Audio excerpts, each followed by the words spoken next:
ইয়া উম্মতি দয়াল নবীর প্রতি ভালোবাসা। এক ঘটনা।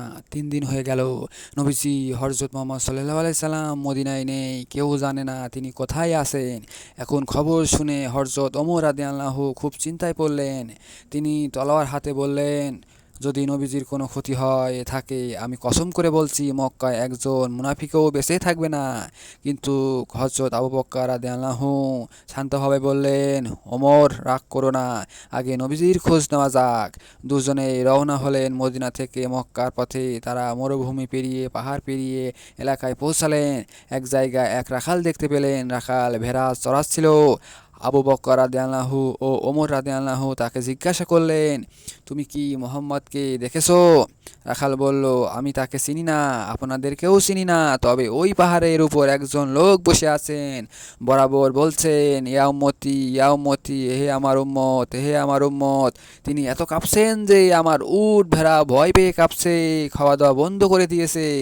একথা শুনে আবু বকর আর ওমর বুঝতে বাকি রইল না, ওই ব্যক্তি আর কেউ নয়, আমাদের প্রিয় নবী হযরত মুহাম্মদ সাল্লাল্লাহু আলাইহি সাল্লাম। তার পাহাড়ে উঠে গেলেন।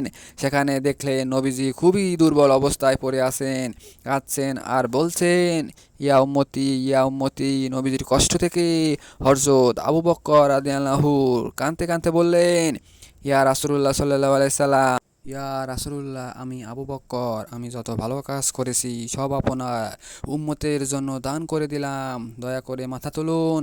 কিন্তু নবীজি মাথা তুললেন না। তখন হযরত ওমর রাদিয়াল্লাহু বললেন, ইয়া রাসূলুল্লাহ, আমি ওমর, আমি যত ভালো কাজ করেছি সব আপনার উম্মতের জন্য দিয়ে দিলাম।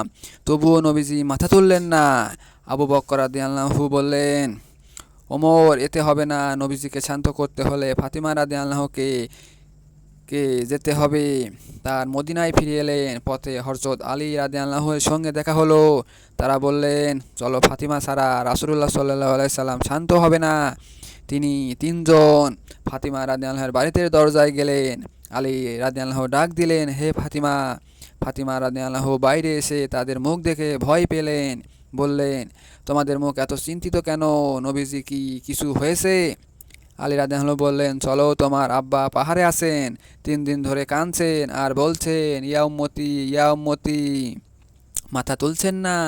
ফাতিমা রাদিয়াল্লাহু দৌড়ে গেলেন পাহাড়ের দিকে। পৌঁছে নবীজি সাল্লাল্লাহু আলাইহি সাল্লামের সামনে কাঁদতে কাঁদতে বললেন, আব্বাজান, আমি তো সব সময় সফরে যাওয়ার আগে আমার সঙ্গে কথা বলতেন, ফিরে এসে আমাকে দেখতেন। 3 দিন হয়ে গেল আপনি নেই, কোনো খবরও নেই।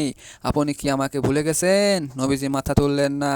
ফাতিমা রাদিয়াল্লাহু বললেন, আব্বাজান, আমি ফাতিমা, আমি আপনার মেয়ে, আমি আমার সব সওয়াব, আমার সন্তান হাসান হুসাইন কুরবানি করলাম আপনার উম্মতের জন্য। আল্লাহু আকবার, আল্লাহু আকবার। এ কথা শুনে নবীজি সাল্লাল্লাহু আলাইহি সাল্লাম আস্তে আস্তে মাথা তুললেন। চোখে অশ্রুচ, মুখে মৃদু হাসি। তিনি বললেন, ফাতিমা, তুমি কি দোয়া করেছিলে আমার আল্লাহর কাছে? তোমার দোয়া কবুল করছেন। আমি উম্মতের জন্য কাঁদছিলাম, এখন শান্তি পেলাম। এই গল্প আমাদের মনে করিয়ে দেয় নবীজি সাল্লাল্লাহু আলাইহি সাল্লাম আমাদের কতখানি ভালোবাসতেন। তিনি উম্মতের জন্য কত কষ্ট ও দোয়া করছেন। আর সাহাবারা ও আহলে বায়াতে কত ত্যাগ স্বীকার করেছেন। আমাদের উচিত তার সেই ভালোবাসার প্রতিদান দিতে, তার দেখানো পথ চলা, আল্লাহর আদেশ ও নবীজির সুন্নত মেনে চলা। গল্পটি ভালো লাগলে লাইক কমেন্ট দিয়ে পাশে থাকবেন।